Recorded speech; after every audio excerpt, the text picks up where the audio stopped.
You stand in a dimly lit room, the air thick with candle smoke and something heavier. Expectation. Tonight is your wedding night in Victorian England, 1873. But no one has explained what comes next. Your new husband watches in silence. The door is closed. The rules are unspoken. Wait, what is happening here? Outside, society celebrates your union. Inside, you realize this isn't about love. It's about duty, control, and survival. And what happens next will shape the rest of your life, whether you understand it or not. You were told marriage would be a milestone, respectable, honorable, necessary.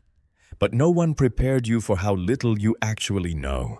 In 19th century Britain, especially around the 1870s, formal education for women rarely included any understanding of intimacy or bodily autonomy. Many brides entered marriage with near total ignorance of what a wedding night meant, relying only on vague warnings or whispered advice.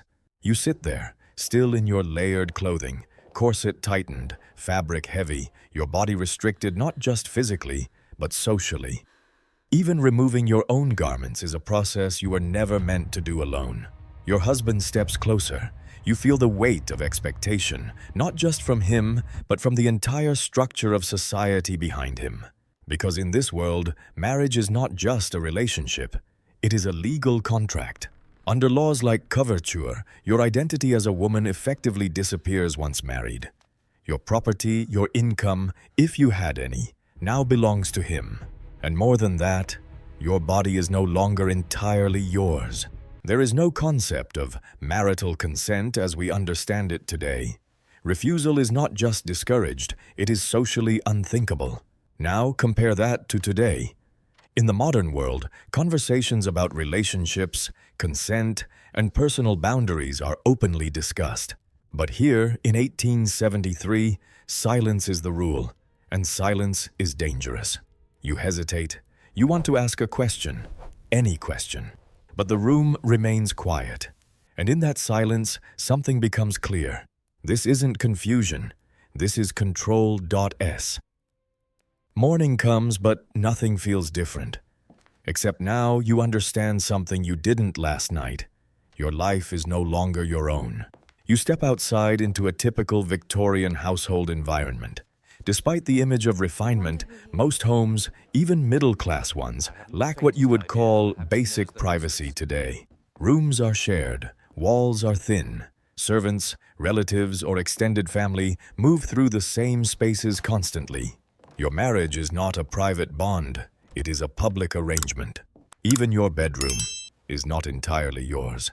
In some cases, especially in earlier traditions, proof of consummation was expected socially, if not formally. Your most intimate moments are quietly observed, discussed, and judged. And then there is hygiene. Despite the progress of the Industrial Revolution, personal sanitation remains inconsistent. Indoor plumbing is not yet standard. Bathing is infrequent, sometimes once a week or less depending on class and access. Clothing, heavy, layered, and difficult to clean, traps heat, sweat, and bacteria. Imagine wearing the same tight corset and underlayers day after day.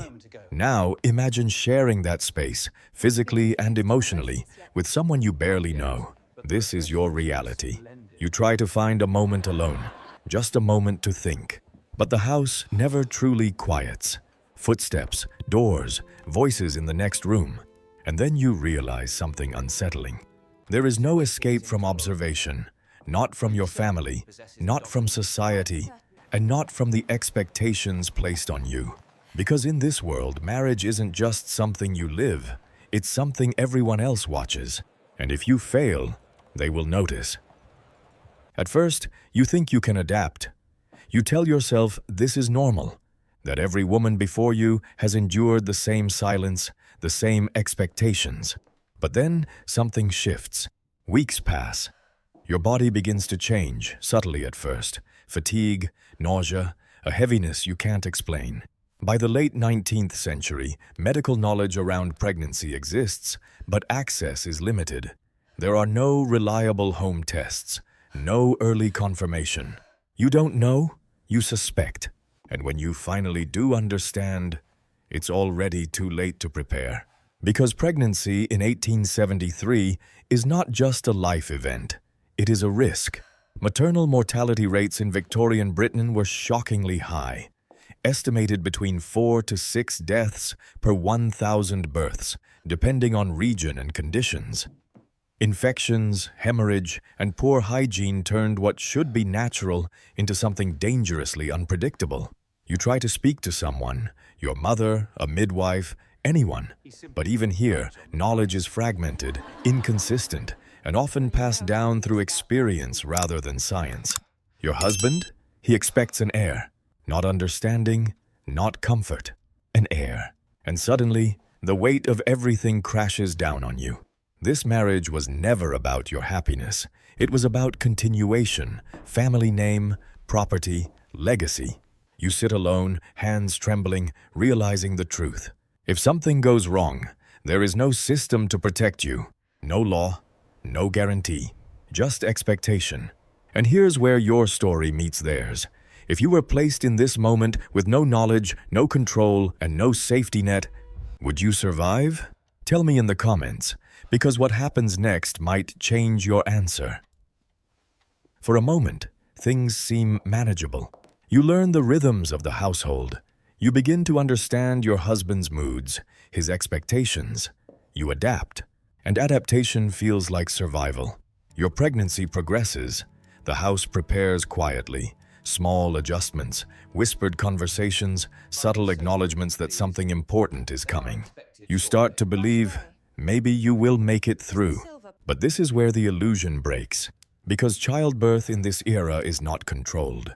It is endured. There are no sterile hospital rooms, no trained obstetric teams as we know them today. Most births happen at home, assisted by midwives whose knowledge varies widely. And then comes the night. Labor begins. Hours pass, then more hours. Pain builds, not in waves you can prepare for, but in something deeper, more consuming. The room grows hotter, the air heavier. Water is brought in basins, cloths reused. Hands, unwashed by modern standards, move quickly, urgently. And then, complications. This is where history turns brutal. Without antiseptic practices, before widespread acceptance of germ theory, which only gained traction after the 1860s through figures like Joseph Lister, infection spreads silently. Fever, weakness, confusion. You are no longer in control of your body. And the worst part? No one is surprised, because this is common. You try to hold on to consciousness, to hope, to the idea that you will wake up and everything will be fine. But the room doesn't change. The voices become distant. And for the first time, you understand something terrifying. Survival was never guaranteed. It was just assumed. You wake up, but it doesn't feel like survival. The room is quieter now, too quiet. The air smells faintly of damp cloth and something metallic. Someone tells you the child is alive, or maybe they don't. Because in this moment, clarity is a luxury you no longer have. If you survived childbirth in Victorian England, your body carries the cost. Infections like puerperal fever could strike days later, killing even those who seem to recover.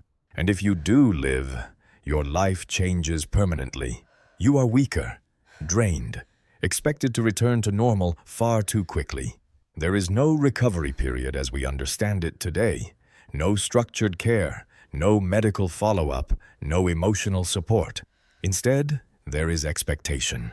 You are now a mother. Your role expands, but your control does not.